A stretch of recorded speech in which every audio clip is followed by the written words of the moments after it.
উপস্থিত দ্বাদশ শ্রেণীর সকল ছাত্রছাত্রীকে স্বাগত। আজকে আমরা যে ভিডিওটি করতে চলেছি সেটি হলো বংশগতি ও বিভেদ চ্যাপ্টারের পার্ট 2। অর্থাৎ আগের দিন ভিডিওতে ছিল মেন্ডেলের বিচ্যুতির দুটি অংশ, অসম্পূর্ণ প্রকটতা আর ছিল মাল্টিপল অ্যালিলিজম বা বহু অ্যালিলতা। আজকে তার পরের অংশটি পড়ব আমরা সহপ্রকটতা, অর্থাৎ এটিও মেন্ডেলের এক সংকর জন্মের একটি ব্যতিক্রম ঘটনা। মেন্ডেল বলেছিলেন যে দুটি বিপরীত চারিত্রিক বৈশিষ্ট্য জীবের মধ্যে ক্রস ঘটনা হলে প্রথম অপত্য বংশে শুধুমাত্র প্রকট বৈশিষ্ট্য প্রকাশ ঘটবে, প্রচ্ছন্ন বৈশিষ্ট্য অপ্রকাশিত থাকবে। কিন্তু যদি আমরা দেখি যে বিপরীত চারিত্রিক বৈশিষ্ট্য দুটির মধ্যে দুটি একসঙ্গে প্রকট ধর্ম দেখাচ্ছে, তাহলে বুঝতে হবে সেটি মেন্ডেলের ব্যতিক্রম ঘটনা।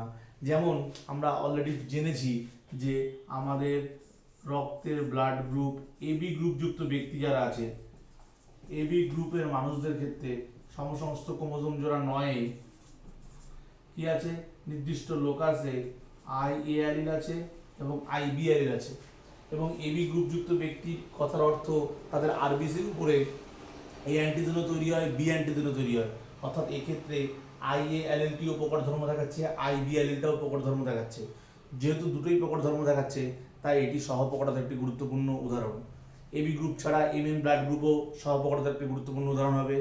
বা লেডিবার্ড বিডল বলে একরকম বিডল আছে, তাদের মানে তাদের যে উড্ডয়ন ডানা তার উপরে যে একটা শক্ত দানা থাকে এলিট্রা বলে, তার কালারও এই সহপ্রকটতার উদাহরণ হবে। তাহলে সহপ্রকটতাতে দুটি অ্যালিলের দুটি প্রকট ধর্ম দেখাচ্ছে, কিন্তু মেন্ডেল বলেছিলেন দুটি অ্যালিলের কোনো একটি চারিত্রিক বৈশিষ্ট্য নির্ধারণকারী দুটো অ্যালিলের একটি প্রকট ধর্ম দেখাবে, একটি প্রচ্ছন্ন দেখাবে। এক্ষেত্রে দুটি অ্যালিলই প্রকট ধর্ম দেখাচ্ছে, তাই গুণটিকে বলা হচ্ছে সহপ্রকটতা বা কোডোমিনেন্স। মেন্ডেল সূত্রের একটি ব্যতিক্রম ঘটনা। এরপরেই চলে আসে মেন্ডেলের এক সংকর জন্মের আরও একটি ব্যতিক্রম ঘটনা, প্লিওট্রফি বা বহুরূপতা।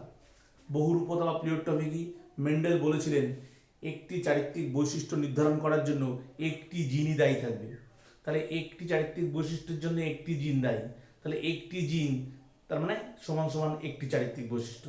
কিন্তু যদি এমন হয় একটি জিন একাধিক চারিত্রিক বৈশিষ্ট্য নির্ধারণ করছে, তাহলে মেন্ডেল সূত্রের ব্যতিক্রম হবে। তা আমরা প্লিওট্রফির ক্ষেত্রে সেটাই বলবো, একটি জিনের একাধিক চারিত্রিক বৈশিষ্ট্য নির্ধারণ ক্ষমতা। যেমন খুব ভালো উদাহরণ বলা যেতে পারে sickle cell anaemia. Sickle cell anaemia একটি পয়েন্ট মিউটেশন জনিত কারণে সৃষ্ট রোগ।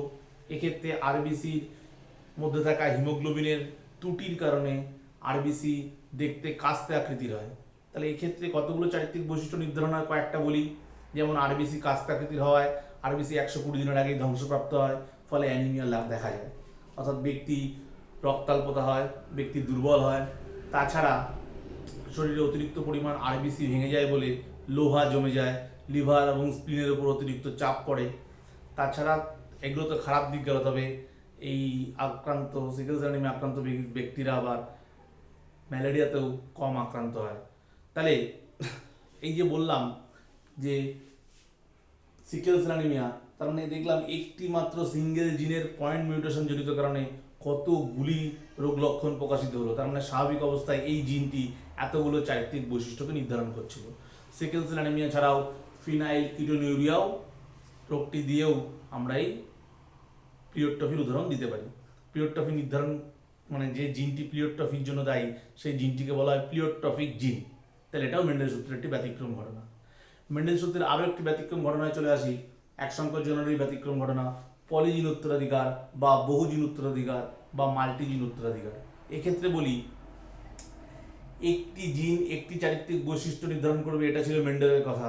তাহলে এই ক্ষেত্রে দেখবো আমরা এমন কয়েকটি ক্ষেত্র আছে যে ক্ষেত্রে একটি জিন না, একাধিক জিন মানে দুটো বা তার বেশি জিন মিলে একটি চারিত্রিক বৈশিষ্ট্য নির্ধারণ করবে। অবশ্যই জিনগুলি আলাদা আলাদা লোকাসে অবস্থান করছে। আলাদা আলাদা লোকাসে থাকা দুই বা ততোধিক জিন যদি একটি চারিত্রিক বৈশিষ্ট্য নির্ধারণ করে এবং বৈশিষ্ট্য প্রকাশের ক্ষেত্রে এই সবকটি জিনের ক্রমপুঞ্জিত ফলাফলই বাহ্যিক বৈশিষ্ট্য প্রকাশে সাহায্য করবে, তখন তাকে বলি আমরা বহুজিন উত্তরাধিকার বা পলিজিন উত্তরাধিকার। পলিজিন উত্তরাধিকারের ক্ষেত্রে খুব ভালো উদাহরণ বলা যেতে পারে মানুষের গাত্র বর্ণ বা মানুষের উচ্চতা, এগুলো বহুজিন উত্তরাধিকারের দ্বারা নির্ধারিত হয়। এবার আমরা ধরে নিচ্ছি মানুষের উচ্চতা বা মানুষের গাত্রবর্ণ, ধরে নিচ্ছি মানুষের গাত্রবর্ণ নির্ধারণকারী দুটি জিন বর্তমান। দুটি জিন মানে একটি জিনে দুটি অ্যালিল থাকে, তাহলে দুটি জিন মানে 4টে অ্যালিল। তার মানে একজন নিগ্রো মানুষ যদি হয়, ত্বকে মেলানিন তৈরি করার ক্ষমতা সেই নিগ্রো মানুষ capital A capital A capital B capital B, তার সঙ্গে যদি একজন শ্বেতাঙ্গ মহিলার বিবাহ হয় অর্থাৎ স্মল এ স্মল বি, তাহলে এখান থেকে একটা গ্যামেট তৈরি হবে এ বি, এখান থেকে একটা গ্যামেট তৈরি হবে স্মল বি। এই দুটো যদি মেলে তাহলে যে সন্তানটা তৈরি হবে capital A capital B small b. খেয়াল করে দেখো এটি হচ্ছে মধ্যবর্তী গাত্র বর্ণের হবে, কারণ এই ক্ষেত্রে ক্রমপুঞ্জিত ফলাফলের ক্ষেত্রে এখানে 4টি ছিল প্রোকাটালিন, তাই ত্বকে প্রচুর মেলানিন ছিল, তাই নিগ্রো হয়েছিল। এখানে 4টি প্রচ্ছন্নালীন মানে একটু মেলানিন তৈরি হয়নি, তাই শ্বেতাঙ্গ ছিল। এক্ষেত্রে দুটো প্রোকাটালিন দুটো প্রচ্ছন্নালীন, তার মানে এদের মাঝামাঝি এরকম মধ্যবর্তী গাত্রবর্ণের সন্তানদের বলা হয় মিউল্যাটো। এরকম দুটি মিউল্যাটো সন্তানের মধ্যে বিবাহ হলে মানে দুটো মিউল্যাটো মানুষ অর্থাৎ মধ্যবর্তী গাত্রবর্ণের দুটো, একটা স্ত্রী একটা পুরুষের মধ্যে বিবাহ হলে এখান থেকে 4টে গ্যামেট তৈরি হবে capital A capital B capital A small b small a capital B small b. এখান থেকে যেমন 4টে তৈরি হলো, এখান থেকেও 4টে গ্যামেট তৈরি হবে, এবং তাদেরকে যদি আমরা চেকার বোর্ডের মাধ্যমে দেখাই তাহলে এখানে capital A capital B small b small a capital B small b. এখানে চেকার বোর্ডের মাধ্যমে দেখালে দেখা যাবে যে এক্ষেত্রে যেমন ক্যাপিটাল এ ক্যাপিটাল বি অর্থাৎ 4টেই প্রোকাটালিন তৈরি হচ্ছে। তাহলে 4টেই যদি প্রোকাটালিন তৈরি হয় তাহলে সে অবশ্যই কি হবে নিগ্রো হবে। বা যদি আমরা এটার ক্ষেত্রে ভাবি, এটার ক্ষেত্রে ভাবলে স্মল এ ক্যাপিটাল বি এক্ষেত্রে দুটো প্রচ্ছন্ন দুটো প্রকট, তার মানে এই মধ্যবর্তী গাত্রবর্ণের হবে। আবার এটার সঙ্গে এটা আসলে 4টে দেখো প্রচ্ছন্ন হবে, এ কিন্তু শ্বেতাঙ্গ হবে। একইভাবে যদি এটার সঙ্গে এটার কথা ভাবি capital A capital B small b, তাহলে এটার সঙ্গে এটা আসলে দুটো প্রোকাটালিন দুটো প্রচ্ছন্নালীন, তার মানে এক্ষেত্রে এটা মধ্যবর্তী গাত্রবর্ণের হয়ে থাকবে। বা যদি তোমরা ধরো এটার সঙ্গে এটা করো স্মল এ ক্যাপিটাল বি এক্ষেত্রে 3টে প্রচ্ছন্নালীন একটা প্রোকাটালিন, তার মানে এই শ্বেতাঙ্গ চেয়ে একটু কম ফর্সা হবে, কিন্তু মধ্যবর্তী গাত্রবর্ণের চেয়ে বেশি ফর্সা হবে। তাহলে দুটি জিনের সাপেক্ষে আমি দেখালাম মানুষের গাত্রবর্ণ কিভাবে নির্ধারিত হচ্ছে। এবার যদি আমরা 3টি জিন দ্বারা চারিত্রিক বৈশিষ্ট্য নির্ধারণ করি, তাহলে 3টি জিন দ্বারা চারিত্রিক বৈশিষ্ট্যের একটা উদাহরণ তোমরা খুব ভালো দেখতে পাবা, সেটি হলো গমের ক্ষেত্রে লক্ষ্য করা যায়। কৃষ্ণাভ লাল বর্ণের গমের সঙ্গে যদি সাদা বর্ণের গম গাছের সংকরণ করা হয়, ধরে নিচ্ছি এক্ষেত্রে 3টি জিন গমের বর্ণ নির্ধারণ করার জন্য দেয়। তাহলে কৃষ্ণাভ লাল মানে খুব ডিপ লাল, তার ক্ষেত্রে যদি 3টে জিন হয় capital A capital B capital সির সঙ্গে সাদা বর্ণের গম স্মল এ স্মল বি যদি ক্রস করা হয়, তাহলে এখান থেকে একটা গ্যামেট হবে capital A capital B capital C, এখান থেকে একটা গ্যামেট হবে স্মল এ স্মল সি। যদি এই দুটো মেলে তাহলে তৈরি হবে capital A capital B capital C small c. তাহলে দেখো এক্ষেত্রেও সেই 6টা মোট 3টে জিন, তাই 6টা অ্যালিল, 6টা অ্যালিলের মধ্যে এখানে 3টে প্রোকাটালিন এবং 3টে প্রচ্ছন্ন অ্যালিল। 3টে প্রোকাটালিন 3টে প্রচ্ছন্ন অ্যালিল মানে মধ্যবর্তী গাত্রবর্ণের গম। এবার যদি এরকম একটি মধ্যবর্তী গাত্রবর্ণের গম গাছের সঙ্গে আমরা ক্রস করি, তাহলে এক্ষেত্রে যেহেতু 3টি জিনের সাপেক্ষে করেছি তাই অ্যালিল হবে 8টা, এবং সেক্ষেত্রে যদি দেখি আমরা capital A capital B capital A small a capital B small b, এক্ষেত্রে এখান থেকে 4টে তৈরি হলো, আর ক্যাপিটাল সি প্রত্যেকের সঙ্গে একবার করে যাবে। এবং এটার থেকেই আবার যদি খেয়াল করে দেখো এখান থেকে স্মল সি যদি দিই, তাহলে capital A capital B small c capital A small b small c small a capital B small c এবং স্মল এ স্মল বি স্মল সি। তাহলে এখান থেকে যে 8টা গ্যামেট তৈরি হলো, যদি একইভাবে আমি এদিকেও 8টা গ্যামেট লিখি, যেমন আমি 2-1টা লিখছি এ বি সি সেটা ক্যাপিটাল, এটা দিয়ে ধরো লিখছি এ বি সি, আমি সব কটা লিখছি না, তো এখানে কয়েকটা লিখলাম। তো এইভাবে যদি আমি এদিকে 8টা লিখি, তার মানে এখান থেকে আমি এইভাবে ক্রস করলে মোট কতগুলো, এদিকে 8টা গ্যামেট এদিকে 8টা গ্যামেট, মানে 64 রকমের অপত্য পেতে পারি। মাত্র 3টি জিনের সাপেক্ষে 64টা অপত্য পেতে পারি। এখানে তোমরা মনে রাখো আমাদের মানুষের গাত্রবর্ণ নির্ধারণ হয় 20টি জিন দ্বারা, তার মানে 20টি জিন দ্বারা মানে এদিকে যদি দেখি গ্যামেট উৎপন্ন হবে এবং এদিকেও গ্যামেট তৈরি হবে, এবং 2 টু দি পাওয়ার n অর্থাৎ পার্থক্যমূলক অ্যালিল জোড়ের সাহায্যে আমরা যদি গ্যামেট তৈরি করি, তাহলে এক্ষেত্রে যেমন 3 জোড়া পার্থক্যমূলক অ্যালিল রয়েছে, তাই টু দি পাওয়ার n এর জায়গায় যদি 3 বসাই তাহলে 8খানা গ্যামেট পাবো। ঠিক একইভাবে 20খানা জিন দ্বারা নির্ধারিত হলে টু দি পাওয়ার 20, এদিকে পাবো টু দি পাওয়ার 20 গ্যামেট, এদিকে পাবো টু টু দি পাওয়ার 20, তার মানে টোটাল উৎপন্ন অপত্য সম্ভাবনা 2 টু দি পাওয়ার 40 হয়ে যাবে। এই কারণেই আমরা পপুলেশনে আমাদের আশেপাশে যত মানুষকে দেখি বেশিরভাগ মানুষের গাত্র বর্ণের প্রচুর বৈচিত্র্যতা দেখা যায়। ফর্সা হলে অনেক রকমের ফর্সা, কালো হলে বহু রকমের কালো বৈশিষ্ট্য আমরা দেখতে পাই। তাহলে এখানে একটু বলে রাখি, একটা ক্রসের মাধ্যমে দেখা, ধরো এ বি সির সঙ্গে এ বি সি, এটা সবকটা capital, capital A capital, capital A capital A, capital B capital B, capital C capital C, তার মানে এখানে 6টাই প্রকটাইল, তাহলে অবশ্যই এটি কৃষ্ণা বলে আলাদা হবে। আমি যদি ধরো এটার সঙ্গে এটা ক্রস করি, capital A small a, capital B small b, এটা ক্যাপিটাল সি ক্যাপিটাল সি, তার মানে এক্ষেত্রে একটা প্রকট, দুটো প্রকট, তিনটে, চারটে প্রকট। চারটে প্রকট মানে মধ্যবর্তী লালের চেয়ে আরেকটু বেশি লাল। একইভাবে এখানে তুমি যে কোনো ক্রস করে কটি প্রকট কটি প্রচ্ছন্ন তার উপর ভিত্তি করে তুমি বুঝতে পারবে যে বৈশিষ্ট্যটি কী হবে। যতগুলো বেশি প্রকট অ্যালিল হবে তত বেশি লালের দিকে যাবে, যত প্রচ্ছন্ন অ্যালিল হবে তত সাদার দিকে যাবে। তো এইভাবে আমরা পলিজিন উত্তরাধিকারকে দেখাতে পারি ক্রসের মাধ্যমে, পরীক্ষা আসতে পারে ক্রসের মাধ্যমে পলিজিন উত্তরাধিকার দেখাবো।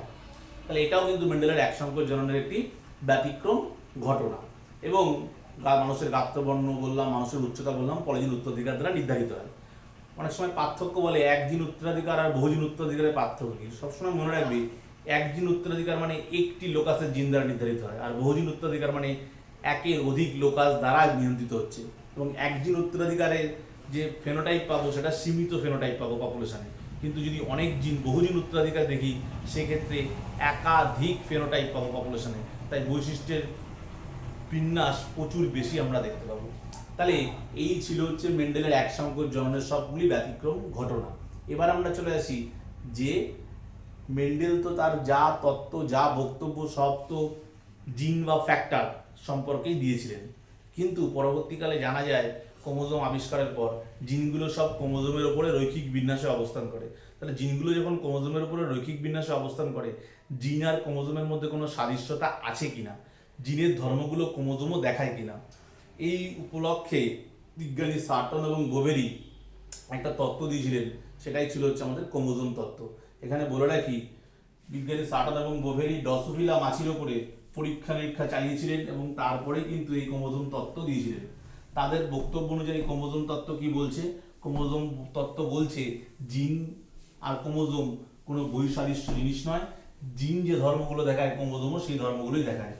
জিন যেমন জোড়ায় জোড়ায় অবস্থান করে, ক্রোমোজোমও কিন্তু জোড়ায় জোড়ায় অবস্থান করে।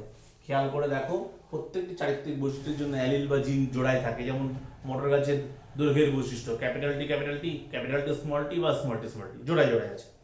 একইভাবে সমস্ত ক্রোমোজোম আমাদের ক্ষেত্রে ক্রোমোজোমও জোড়ায় জোড়ায় থাকে। 1 নম্বর ক্রোমোজোম একটা আমাদের বাবার থেকে এসছে, একটা মার থেকে এসছে, তাই জন্য 1 নম্বর ক্রোমোজোম আমাদের দুটো। একইভাবে প্রত্যেকটি ক্রোমোজোম একটা বাবার থেকে এসছে, একটা মার থেকে এসছে। এইভাবেই মোট 23টা ক্রোমোজোম শুক্রাণু রূপে বাবার থেকে এসছে আর 23টা ক্রোমোজোম ডিম্বাণু রূপে মার থেকে এসছে। তাই জন্য আমাদের 46টা ক্রোমোজোম হয়েছে এবং প্রত্যেকটি জোড়ায় জোড়ায় আছে। তার মানে জিন যেমন জোড়ায় জোড়ায় থাকে, ক্রোমোজোমও জোড়ায় জোড়ায় থাকে। এখানে একটা কথা মনে রাখতে হবে, জিন যেমন পৃথকী ভবনের সূত্র মেনে চলে, যেটা মেন্ডেল দেখিয়েছিলেন, ক্রোমোজোমও কিন্তু পৃথকী ভবনের সূত্র মেনে চলে। কারণ আমাদের জনন মাতৃকোষে 46টি ক্রোমোজোম থাকলেও গ্যামেট তৈরি করার সময় কিন্তু যে কোনো গ্যামেট, সেটা শুক্রাণু হোক বা ডিম্বাণু হোক, স্ত্রী দেহে বা পুরুষ দেহে, সব ক্ষেত্রে কিন্তু জোড়ে বাঁধা সমস্ত ক্রোমোজোম গ্যামেট তৈরি করার সময় পরস্পর থেকে পৃথক হয়ে যায়। তার মানে ক্রোমোজোমও কিন্তু পৃথকী ভবনের সূত্র মেনে চলে। একইভাবে জিন স্বাধীন সঞ্চালন সূত্র মেনে চলে বা ফ্যাক্টর স্বাধীন সঞ্চালন সূত্র মেনে চলে, আমাদের ক্রোমোজোমও কিন্তু তার ব্যতিক্রম নয়। কারণ স্বাধীন সঞ্চালন সূত্র ক্রোমোজোমের মধ্যে স্বাধীনভাবে গ্যামেট তৈরি করার সময় বিন্যস্ত হয় বলেই একই দম্পতির 3টি ছেলে থাকলে 3টি ছেলে প্রত্যেকের থেকে আলাদা হয়। কারণ সেই দম্পতির মধ্যে যে পুরুষ, সে যখন গ্যামেট তৈরি করে, প্রথমবার যে সমন্বয়ের শুক্রাণু তৈরি হয়েছিল, পরের বার ক্রোমোজোম বিন্যাস স্বাধীনভাবে সঞ্চালন হওয়ার কারণে সেই ক্রোমোজোম বিন্যাসটি পরিবর্তিত হয়েছে এবং পরিবর্তিত হওয়ায় পরের বারের শুক্রাণু আগের শুক্রাণু থেকে আলাদা, বা এর পরে যত শুক্রাণু তৈরি হবে প্রত্যেকটি শুক্রাণু থেকে আলাদা। তার কারণ পারমিউটেশন কম্বিনেশন। কারণ ওই পুরুষের দেহে 46টি ক্রোমোজোমের মধ্যে 23টি শুক্রাণু যখন তৈরি করবে, এই 46টি ক্রোমোজোমের 23টি এসেছিল ওই পুরুষের বাবার থেকে, আর ওই 23টি এসেছিল ওই পুরুষের মার থেকে। তার মানে এই 46-এর মধ্যে আবার পারমুটেশন কম্বিনেশন হয়ে শুক্রাণু তৈরি হয়েছিল। তার মানে স্বাধীনভাবে যদি সঞ্চারণ না ঘটতো তাহলে ওই পুরুষের থেকে সবসময় একই রকমের শুক্রাণু তৈরি হতো। তাহলে এখান থেকে আমরা বংশগতির ক্রোমোজোম তত্ত্বের মূল বক্তব্য বিষয়গুলো জানলাম, যে জিন ক্রোমোজোম উভয়ই জোড়ায় জোড়ায় অবস্থান করে, জিন পৃথকীকরণের সূত্র মেনে চলে, ক্রোমোজোমও পৃথকীকরণের সূত্র মেনে চলে, জিন স্বাধীন বিন্যাস সূত্র দেখায় মেনে চলে, ক্রোমোজোমও স্বাধীন বিন্যাস সূত্র মেনে চলে। এরপরে আমরা চলে আসি ক্রোমোজোম সম্পর্কে একটু ধারণার কথায়। ক্রোমোজোম, বিজ্ঞানী ওয়ার্ল্ড এয়ার প্রথম নামকরণ করেছিলেন ক্রোমোজোম। ক্রোমোজোম, জোম মানে বডি, ক্রোমো মানে রঞ্জিত বস্তু, সেখান থেকে ক্রোমোজোম। আমরা সবাই এক কথা জানি ক্রোমোজোম হচ্ছে আমাদের চারিত্রিক বৈশিষ্ট্য নির্ধারণ করে, বংশগতির ধারক বাহক রূপে কাজ করে। এই ক্রোমোজোম সম্পর্কে বলতে গেলে আমাদের দেহ ক্রোমোজোম আর জনন কোষগত ক্রোমোজোম, অর্থাৎ দেহ বৈশিষ্ট্য নির্ধারণকারী ক্রোমোজোমকে অটোজোম বলি আমরা, আর জনন কোষগত বৈশিষ্ট্য নির্ধারণকারী ক্রোমোজোমকে সেক্স ক্রোমোজোম বলি। তাহলে অটোজোম আর সেক্স ক্রোমোজোম মিলে আমাদের মানুষের ক্ষেত্রে যেমন 23 মোট 46টি ক্রোমোজোম থাকে, এটাকে ডিপ্লয়েড সেট বলে। প্রত্যেকটি জীব দিয়ে ডিপ্লয়েড সেট হয়, আর তাদের অর্ধেক করে দিলে অর্থাৎ twin is equal to 46 diploid set, N is equal to 23 haploid set, অর্থাৎ গ্যামেটে থাকা ক্রোমোজোম অর্ধেক মূল ক্রোমোজোমের থেকে, প্রতিটি কোষে থাকা ক্রোমোজোমের থেকে অর্ধেক হয়, একে বলা হয় হ্যাপ্লয়েড সেট ক্রোমোজোম। তা মনে রেখো, হ্যাপ্লয়েড সেট ক্রোমোজোমে থাকা মোট যে জিন পরিমাণ তাকে বলা হয় জিনোম। পরীক্ষায় শর্ট প্রশ্ন আসে জিনোম কি। তাহলে এগুলো যেমন বললাম, তেমনি আমাদের ক্রোমোজোম সম্পর্কে ধারণা বলতে গিয়ে প্রোক্যারিওটিকের ক্ষেত্রে ক্রোমোজোম সত্যি তেমন কিছু থাকে না, ওদের আদি কোষ প্রকৃতির, যেমন ব্যাকটেরিয়াদের ক্ষেত্রে নিউক্লিয়েড বা জেনোভোর থাকে, জিনগত বস্তু কাজ করে, ডিএনএ প্রধানত। কিছু কিছু ভাইরাসের ক্ষেত্রে, সব ভাইরাস নয়, কিছু কিছু ভাইরাসের ক্ষেত্রে আরএনএ জিনগত বস্তু রূপে কাজ করতে পারে। এখানে একটা কথা মনে রাখো, ব্যাকটেরিয়ার ক্ষেত্রে নিজস্ব জিনবস্তু ছাড়াও বা নিউক্লিয়েড বা জেনোভোর ছাড়াও সাইটোপ্লাজমে অতিরিক্ত জিনবস্তু থাকে, তাকে প্লাজমিড বলে। এবার চলে আসি আমাদের সাধারণ ক্রোমোজোমের ধারণায়, যেটা তোমরা পড়ে এসছো আগে। একটা সাধারণ ক্রোমোজোমে আমরা যে এরকম একটা গঠন দেখেছিলাম, সেখানে জেনেছিলাম যে ক্রোমোজোমের যেখানে সেন্ট্রোমিয়ার অবস্থান করে সেখানে একটা খাঁজ থাকে, তাকে বলা হয় মুখ্য খাঁজ। এই মুখ্য খাঁজ বা সেন্ট্রোমিয়ার অঞ্চল ছাড়া অন্য কোনো জায়গায় যদি খাঁজ থাকে তখন তাকে বলা হয় গৌণ খাঁজ। ক্রোমোজোমের মধ্যে সরু সূত্রাকার দুটো অংশ থাকে, যখন বিভাজনরত অবস্থায় থাকে তখন একে বলি আমরা ক্রোমাটিড, আর যদি বিভাজনরত অবস্থায় না থাকে তখন তাকে বলা হয় ক্রোমোনিমাটা। এবং ক্রোমোজোমের মধ্যে অনেক সময় পুঁতির দানার মতো গঠন দেখতে পাও, সেগুলোকে ক্রোমোমিয়ার বলা হয়।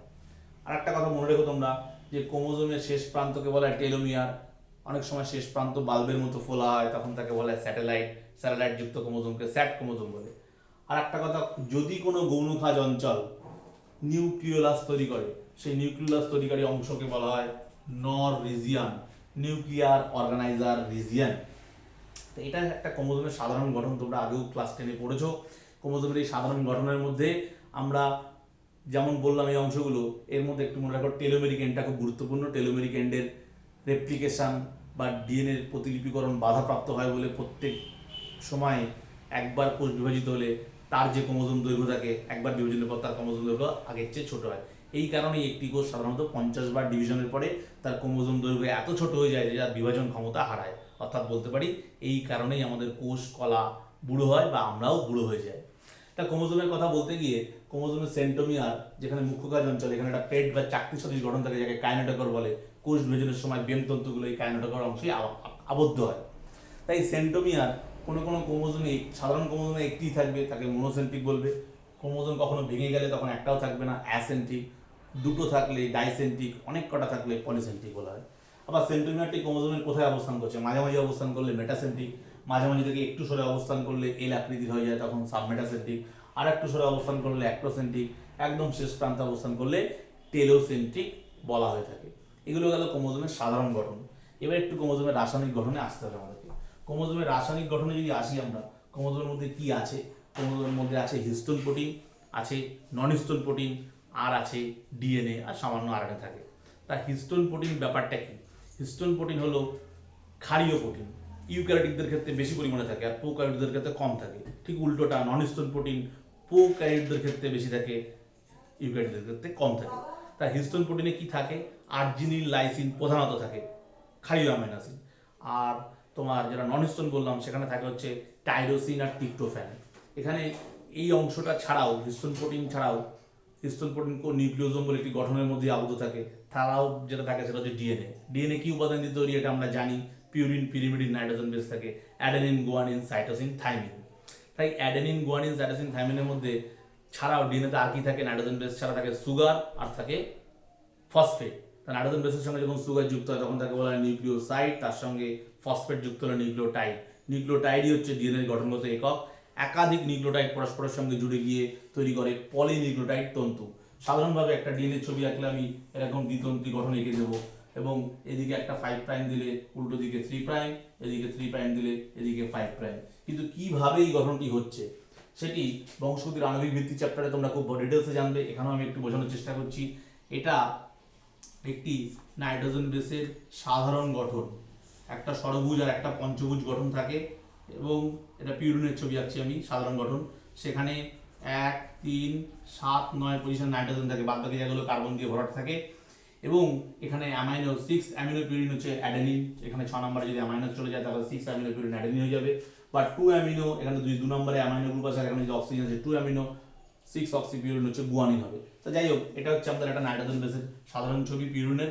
আর পিরিমিডের ক্ষেত্রে একটাই ষড়ভুজ, তার 1 আর 3 পজিশনে নাইট্রোজেন থাকে, আর বাদ বাকি পজিশনগুলো কার্বন থাকে। তাহলে এটা হচ্ছে সাধারণ কথা, পিউরিনের স্ট্রাকচার, পিরিমিডিনের স্ট্রাকচার, জেনারেল স্ট্রাকচার।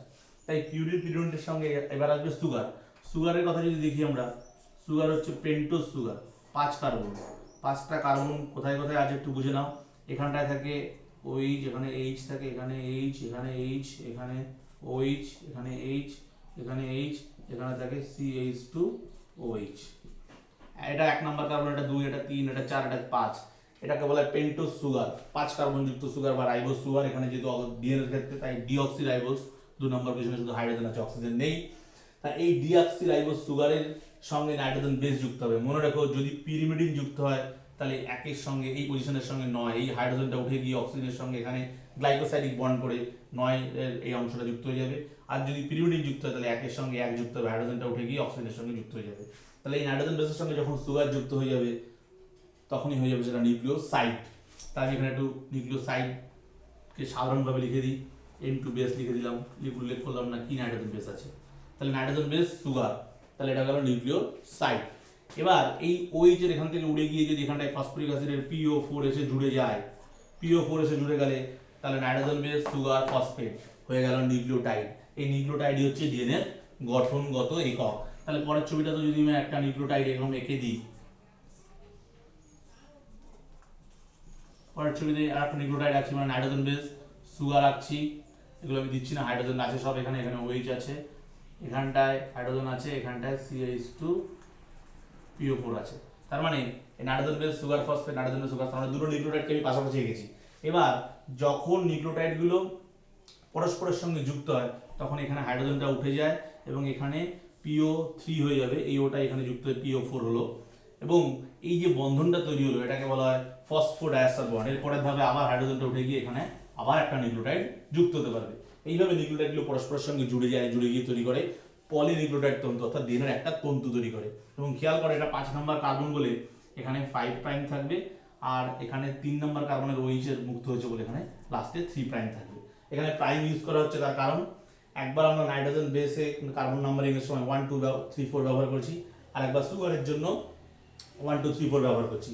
এই নাইট্রোজেন বেসের 1 2 3 গুলো থাকছে, আর সুগারেরটা 1 2 3 দিলে যে গুলি যেতে পারে তাই জন্য এখানে আবার প্রাইম নাম্বার ইউজ করছি। তা এটা হচ্ছে একটা পলিনিউক্লিয়েট তন্তু। এরকম আরেকটা তন্তু তো এরকম ভাবে একইভাবে পলিনিউক্লিয়েট তন্তু তৈরি করা হয়। দুটো তন্তু পাশাপাশি আসলে 5 থেকে 3, অন্য তন্তুটা 5 থেকে 3 দিলে নাইট্রোজেন বেসগুলো দূরে চলে যাবে, তাই অন্য তন্তুটাকে 3 to 5 আসতে হয়। 3 to 5 আসলে নাইট্রোজেন বেসগুলো কাছাকাছি আসতে পারে এবং তাদের মধ্যে হাইড্রোজেন বন্ধন হয়। এর সঙ্গে T দুটো হাইড্রোজেন বন্ড, Gর সঙ্গে C 3টে হাইড্রোজেন বন্ডের মাধ্যমে এরকম দ্বিতন্ত্রী ডিএনএ গঠন সম্পন্ন হয়। এইভাবে ডিএনএ গঠন হয়। অর্থাৎ ডিএনএ গঠন না জানলে তো আমরা ক্রোমোজোম জানতে পারবো না, কারণ ক্রোমোজোম ডিএনএ আর জিনের মধ্যে আদতে কোনো কিছু ফারাক নেই। এটা ছিল হচ্ছে ক্রোমোজোমের রাসায়নিক গঠন। এরপরে চলে আসি ক্রোমোজোমের রাসায়নিক গঠন তো বুঝলাম, কিন্তু ক্রোমোজোম থাকে কিভাবে, ক্রোমোজোমের গঠনটা হয় কিভাবে সেটা জানার জন্য আমাদের জানতে হবে নিউক্লিওজোম গঠন। নিউক্লিওজোম একটু আগে বলেছিলাম, ক্রোমোজোমের যখন আমরা সাধারণ গঠন দেখেছিলাম সেখানে পুতির দানার মতো গঠন ছিল নিউক্লিওজোমের, ওই ক্রোমোজোমের মধ্যে। ক্রোমোজোমের মধ্যে যে পুতির দানার মতো গঠন, এই দানাগুলোকেই আসলে বলা হয় নিউক্লিওজোম। বিড অন স্টিং, তোমরা এই শব্দটা তো অনেক জায়গায় পেয়ে থাকবে। পুতির দানার মতো গঠন, এক একটা পুতি হচ্ছে একটা নিউক্লিওজোম।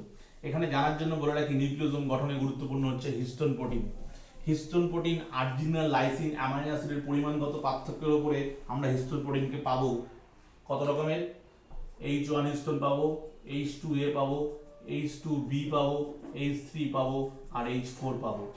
এই যে 5 রকম হিস্টোন আছে আর্জিনিন, লাইসিনের পরিমাণগত পার্থক্যের উপরে, এই হিস্টোন প্রোটিনগুলোর মধ্যে 4 রকম histone H2A, H2B, H3, H4 পরস্পরের সঙ্গে জুড়ে যায়, জুড়ে গিয়ে তৈরি করে হিস্টোন অক্টামার।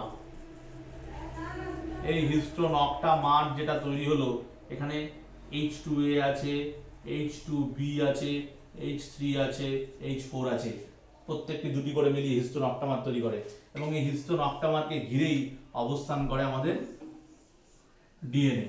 প্রথম অবস্থায় ডিএনএ 1:3 4 পাক খায়, যেটা 146টা বেস পেয়ার নিয়ে গঠিত হয়। আর এই বাইরের দিকে থাকে হচ্ছে H1 হিস্টোন। এই গঠনটাকে আমরা বলি নিউক্লিওজোম। কিন্তু নিউক্লিওজোম তো একা একা থাকবে না, একাধিক নিউক্লিওজোম পাশাপাশি অবস্থান করে, এবং যার ফলে একাধিক নিউক্লিওজোম অবস্থান করে এই নিউক্লিওজোমগুলো পরস্পরের সঙ্গে জুড়ে যাচ্ছে, যে ডিএনএ, যেটাকে বলা হয় লিঙ্কার ডিএনএ। লিঙ্কার ডিএনএর মাধ্যমে জুড়ে যাচ্ছে। এই নিউক্লিওজোম, একটি নিউক্লিওজোম মোটামুটি 10 থেকে 11 ন্যানোমিটার পর্যন্ত ব্যাস হয়। এরকম একাধিক নিউক্লিওজোম পরস্পরের সঙ্গে জুড়ে গিয়ে তৈরি করে 30 ন্যানোমিটার, মানে যখন ঘনীভূত হতে শুরু করে তখন 30 ন্যানোমিটার হয়। এবং এরপরে আরও যখন প্যাচের পরে প্যাচ খায় তখন তাকে বলা হয় 300 ন্যানোমিটার অবস্থা। পরে গিয়ে আরও প্যাচ খেতে থাকলে 700 ন্যানোমিটার, এবং সবশেষে গিয়ে মেটাফেজ দশায় 1400 ন্যানোমিটার অবস্থার ক্রোমোজোম সৃষ্টি করে। তার মানে এই গঠনটাই যেটা বললাম নিউক্লিওজোম গঠনের মাধ্যমে, সেটাকে বলা হয় সোলেনয়েড গঠন।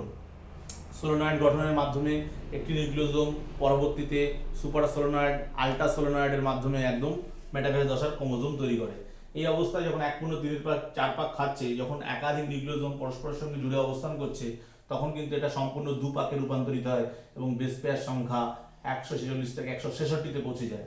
এবং এর পরবর্তীতে যখন একটি নিউক্লিওজোম গঠনকে দেখব তখন ক্রোমাটোজোম বলবে, কারণ তখন ডিএনএ সম্পূর্ণ 2 পাক দিয়ে যে বেস পেয়ার লাগে সেটা হচ্ছে 200 বেস পেয়ার হয়ে যায়। তার নিউক্লিওজোম গঠনের মাধ্যমে আমরা বলতে পারি কি করে ডিএনএ তন্তুটা প্যাচের পর প্যাচ খেয়ে ক্রোমোজোমের মধ্যে অবস্থান করছে। তার মানে ডিএনএ তন্তুর ঘনীভূত অবস্থাই হলো আসলে ক্রোমোজোম। আর এরপরে নিউক্লিওজোম গঠনটা পড়ার পরে আমরা এবার একটু চলে আসি কোথায়, ক্রোমোজোমের কথা বলতে গিয়ে খালি চোখে দৃশ্যমান কিছু ক্রোমোজোম আছে। খালি চোখে দৃশ্যমান ক্রোমোজোম কি আছে? পলিডেন ক্রোমোজোম, ল্যামব্রাস ক্রোমোজোম, এগুলো বৃহৎ আকৃতির জায়ান্ট ক্রোমোজোম। পলিডেন ক্রোমোজোম দেখতে পাই আমরা ড্রসোফিলা মাছি, লালাগ্রন্থিতে। পলিটিন, একাধিক ক্রোমাটিন তন্তু থাকে, তাই নাম দেওয়া হচ্ছে পলিটিন। এই পলিটিন ক্রোমোজোম, ল্যামব্রাস ক্রোমোজোম উসাইড কোষে দেখতে পাই সরীসৃপদের ক্ষেত্রে, প্রধানত উভচরদের ক্ষেত্রে, মাছেদের ক্ষেত্রে উসাইড কোষে দেখা যায় ল্যাম্প পরিষ্কার করার ব্রাশের মতো দেখতে। তাই এগুলো সব জায়ান্ট আকৃতির ক্রোমোজোম, বড় আকৃতির ক্রোমোজোম, তাই খালি চোখে দৃশ্যমান। এবার বলি প্রত্যেকটি প্রজাতিরই নির্দিষ্ট বৈশিষ্ট্যযুক্ত স্থায়ী ক্রোমোজোম নাম্বার আছে। যেমন মানুষের ক্ষেত্রে পৃথিবীর যে প্রান্তের মানুষকে দেখো 2n কিন্তু আমার 46ই হবে। আবার যদি আমি মিউকর হিমালিস বলে একটি ছত্রাকের কথা বলি, সে তার আবার 2n=2। বা অ্যালাকান্থা বলে একটি প্রোটোজার কথা বলি, 2n=1600। তার মানে কি? তার মানে প্রত্যেকটি আলাদা আলাদা প্রজাতির নির্দিষ্ট ক্রোমোজোম সংখ্যা আছে, নির্দিষ্ট বৈশিষ্ট্যযুক্ত ক্রোমোজোম আছে, এটাকে বলা হয় ক্যারিওটাইপ। আর এই প্রত্যেকটি প্রজাতির যে ক্যারিওটাইপ আছে বা নির্দিষ্ট ক্রোমোজোম সংখ্যা আছে, তাদেরকে যদি আমরা বড় থেকে ছোট আকারে সাজাই, অর্থাৎ মানুষের ক্ষেত্রে 1 নম্বর ক্রোমোজোম সবার আগে, তারপর 2, 3 করে এইভাবে যদি একদম 23 নম্বর ক্রোমোজোম পর্যন্ত সাজাই, তাহলে যে চিত্ররূপটা হয় তখন তাকে বলা হয় ইডিওগ্রাম। এবং ক্রোমোজোমকে, এই যে ক্রোমোজোমের কথা বলছি, ক্রোমোজোম আমাদের, তার মানে বুঝতে পারলাম ডিএনএ জড়িয়ে পেঁচিয়ে ঘনীভূত হয়ে প্যাচ খেয়ে ক্রোমোজোমটা তৈরি করেছে। এবার স্বাভাবিকভাবেই ডিএনএ সব অংশ তো সমানভাবে জিন সক্রিয় থাকে না, তাই কোনো কোনো জায়গায় প্যাচ একটু বেশি খেয়ে থাকে, কোনো কোনো জায়গায় প্যাচ কম খেয়ে থাকে। এর উপর নির্ভর করে ক্রোমোজোমের সক্রিয় অংশ নিষ্ক্রিয় অংশ হয়। অর্থাৎ আমি বলতে চাইছি ইউক্রোমাটিন আর হেটারোক্রোমাটিন। ক্রোমোজোমের এই প্যাচগুলো যদি কম খেয়ে থাকে, তার মানে বুঝতে হবে ওই অংশের ক্রোমোজোম বা ডিএনএগুলো সক্রিয় জিন ধারণ করছে, তারা প্রোটিন তৈরিতে অংশগ্রহণ করবে। তাই ওই অংশের ক্রোমোজোমগুলো হচ্ছে বলা হয় ইউক্রোমাটিন। আর যে অংশের তোমার ক্রোমাটিন তন্তু বা ডিএনএ তন্তু প্যাচ খেয়ে ঘনীভূত অবস্থায় থাকে, ওই অংশের জিনগুলো নিষ্ক্রিয় আছে, তাই ওগুলো হচ্ছে হেটারোক্রোমাটিন। ইউক্রোমাটিন অংশের সক্রিয় জিন থাকায় ওখানে ক্রসিং ওভার ঘটে। ওই জায়গাটাকে যদি রং করি তাহলে বিশ্রামরত অবস্থায় ওটা হালকা রং নেবে, আবার হেটারোক্রোমাটিন অঞ্চলকে রং করলে বিশ্রামরত অবস্থায় ডিপ স্টেন নেবে। তার মানে ইউক্রোমাটিন হেটারোক্রোমাটিন একটা পার্থক্য রয়েছে। এখানে মনে রেখো ইউক্রোমাটিন মানে সক্রিয় জিন, তার মানে বেশিরভাগ কার্যকরী জিন সব ইউক্রোমাটিনই থাকে। তাহলে হেটারোক্রোমাটিন কোথায় আছে? হেটারোক্রোমাটিন নিষ্ক্রিয় জিন। হেটারোক্রোমাটিনকে আবার দুভাগে ভাগ করা যায়, কনস্টিটিউটিভ হেটারোক্রোমাটিন আর ফ্যাকাল্টেটিভ হেটারোক্রোমাটিন। কনস্টিটিউটিভ মানে যেটা চিরস্থায়ী একদম, যেমন ধরো ক্রোমোজোমের মধ্যে থাকে যে সেন্ট্রোমিয়ার অঞ্চলের হেটারোক্রোমাটিন, টেলোমিয়ার অঞ্চলের হেটারোক্রোমাটিন, এগুলো একদম স্থায়ী হেটারোক্রোমাটিন। আর কিছু আছে অস্থায়ী হেটারোক্রোমাটিন, মানে কোনো এক প্রজন্মে হয়তো স্থায়ী, আবার কোনো এক প্রজন্মে পরবর্তী প্রজন্মে হয়তো অস্থায়ী হয়ে গেল। কীভাবে হলো? এখানে অস্থায়ী হেটারোক্রোমাটিনের কথা বলতে গেলে একটা উদাহরণ দিই খুব ভালো। মানুষের স্ত্রীদের ক্ষেত্রে দুটো এক্স ক্রোমোজোম থাকে আর পুরুষদের ক্ষেত্রে একটি এক্স ক্রোমোজোম থাকে। তাহলে এক্স ক্রোমোজোমের সাপেক্ষে ভাবলে মনে হচ্ছে যেন স্ত্রীদের এক্স ক্রোমোজোম ডোজ ডবল আছে। তাই ডোজটাকে ব্যালেন্স করার জন্য কি করতে হবে? স্ত্রীদের দুটি এক্সের মধ্যে যে কোনো একটি এক্সকে নিষ্ক্রিয় করে দিতে হবে। এই একটি এক্স নিষ্ক্রিয় হয়ে যাওয়ার মাধ্যমে একটি এক্স সক্রিয় থাকবে, একটি এক্স নিষ্ক্রিয় হবে, আর পুরুষের ক্ষেত্রে একটি এক্স তো সক্রিয় আছে। তাহলে পুরুষ আর স্ত্রীর ক্ষেত্রে এক্স ক্রোমোজোমের এই ব্যালেন্স হওয়া, এটাকে বলে ডোজেস কম্পেনসেশন। বিজ্ঞানী লায়ন এটা আবিষ্কার করেছিল, লায়ন হাইপোথিসিসও বলা হয়। তো এখানে একটা কথা বলবো, সেটা হচ্ছে এই হেটারোক্রোমাটিনের মধ্যে যেটা ফ্যাকাল্টেটিভ হেটারোক্রোমাটিন, সেটাই আসলে বারবডির কনসেপ্ট দেয়। বারবডি মানে বিজ্ঞানী মুলিয়েল বার এটা আবিষ্কার করেছিলেন প্রথম, তাই বারবডি নাম দেওয়া হয়েছে। সেটা আসলে সেক্স ক্রোমাটিন বা হেটারোক্রোমাটিন, নিষ্ক্রিয় হেটারোক্রোমাটিনকে নির্দেশ করে। সাধারণত মিথাইলেশনের মাধ্যমে জিন ইনঅ্যাক্টিভেশন হয়ে গেলে এই রকম অস্থায়ী হেটারোক্রোমাটিন তৈরি হয়ে থাকে। তাহলে এই অংশটির পরে এবার একটু আমরা বলে ফেলি লাস্ট বলতে গেলে, সেটা হচ্ছে জিন। জিন সম্পর্কে ধারণা। দেখো একটু আগে আমি বলেছিলাম জিন, ক্রোমোজোম আর ডিএনএর মধ্যে আলাদা কিছু নেই। জিন হচ্ছে ডিএনএর একটি ক্ষুদ্রতম অংশ, তার মানে যা চারিত্রিক বৈশিষ্ট্য নির্ধারণ করতে পারে। তাহলে ডিএনএর ক্ষুদ্রতম অংশ মানে সেই পলিনিউক্লিওটাইড তন্তু, সেই নাইট্রোজেন বেস, সুগার, ফসফেট। তার মানে ডিএনএর গঠনটা জানলেই আমরা জিনের গঠনটা জানলাম। এখানে দু একটা কথা বলবো। প্রোকারিওটদের ক্ষেত্রে জিন একটা ওপেন কনসেপ্ট আছে, পরের চ্যাপ্টারে তোমরা জানবে যে জিন কাজ করতে গেলে সাংগঠনিক জিনকে সাথে কিছু সাহায্যকারী জিন অংশ লাগে, অর্থাৎ প্রোমোটার, অপারেটর, রেগুলেটর, এরকম কিছু সাহায্যকারী জিন মিলে স্ট্রাকচারাল জিন বা সাংগঠনিক জিনের কাজকে নিয়ন্ত্রণ করে, ফলে কার্যকরী উৎসেচক বা প্রোটিন তৈরি হয়। কিন্তু ইউক্যারিওটের ক্ষেত্রে এরকম গঠন দরকার পড়ে না। বিজ্ঞানী জ্যাকব এবং মোনার্ড প্রোকারিওটের ক্ষেত্রে এই কার্যকারী জিন গঠন, অর্থাৎ সাংগঠনিক জিন আর সাহায্যকারী জিনকে এক করতে বলেছিলেন ওপেরন। আর একটা ছোট্ট কথা বলে শেষ করবো, সেটা হচ্ছে জিন ডিএনএর যে ক্ষুদ্রতম অংশ বা ক্রোমোজোমের যে নির্দিষ্ট অংশে মিউটেশন ঘটে তাকে বলা হয় মিউটন, ডিএনএর যে ক্ষুদ্রতম একক। একইভাবে ডিএনএ বা জিনের যে ক্ষুদ্রতম অংশে রেপ্লিকেশন ঘটে তাকে বলা হয় রেপ্লিকন। একইভাবে রিকম্বিনেশন বা পুনঃসংযুক্তি ডিএনএর যে ক্ষুদ্রতম অংশে ঘটে থাকে রেকন। আর ডিএনএর যে ক্ষুদ্রতম অংশ একটি পলিপেপটাইড তৈরি করতে পারে তাকে বলা হয় সিস্ট্রন। তা এই হলো মোটামুটি আমাদের জিনের কথা। তার মানে আমরা জিন, ক্রোমোজোম বুঝতে গিয়ে বুঝলাম যে জিন ক্রোমোজোমের মধ্যে তেমন কিছু ফারাক নেই। জিন, ডিএনএ, ক্রোমোজোম আসলে একই জিনিস, আলাদা আলাদা ফর্মে রয়েছে। যদি আমরা নিউক্লিয় জালিকাকে জুম করে দেখি তবে সেটা হয়ে যাবে ক্রোমোজোম। ক্রোমোজোমকে আরও জুম করলে আমরা পেয়ে যাব ডিএনএ। আর ডিএনএর একটা অংশ যে একটা চারিত্রিক বৈশিষ্ট্য নির্ধারণ করে, তাই হলো জিন। ঠিক আছে, থ্যাংক ইউ সবাই। নেক্সট ভিডিওতে আবার দেখা হবে লিঙ্গ নির্ধারণ নিয়ে।